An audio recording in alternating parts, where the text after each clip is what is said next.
Magandang umaga! Kumusta po? Narito po ulit ang update natin para sa lagay ng ating panahon.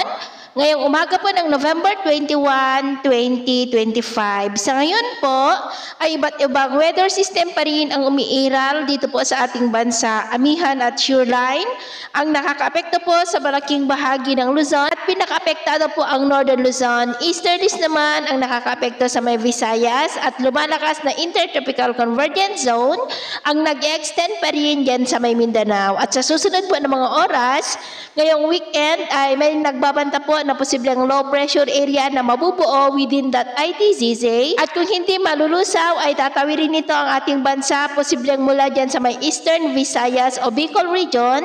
Sa Lunes po posibleng lalapit at kung sakali na maging bagyo ay tatawagin po sa local name na bagyong Verbena. Pero paalala lamang po na maaari pa na magbago ang forecast na ito. Kaya patuloy po tayong mag-antabay sa mga susunod po na updates. At sa lagay ng ating panahon, ngayong madaling araw ay may mga isolated rain sa ilang bahagi ng Batanes, Babuyan Islands, Cagayan, Apayao, Isabela, Quezon, Batangas, Bicol, Oriental Mindoro, Marinduque, Palawan, Leyte, Eastern Samar at Dinagat Island. At mamaya po ay sisikat naman ang araw sa malaking bahagi ng ating bansa pero may tsansa pa rin ng maulap na kalangitan with isolated rain sa may Babuyan Islands, Cagayan, Apayao, ilang bahagi ng Isabela, Quezon, Batangas, Camarines Provinces, Catanduanes, Oriental Mindoro, Marinduque, ilang bahagi ng Palawan, Eastern Samar, Bogo, Tacloban, Dinagat Island, Cadiz, Holosulu at Tawi-Tawi. At mamayang hapon, mas maraming lugar po ulit ang makakaranas ng mas maulap na kalangitan with isolated rains, lalo na po dito sa Northern Luzon. Kaya mag-ingat po tayo sa mga banta ng mga pagbaha at pagguho ng lupa.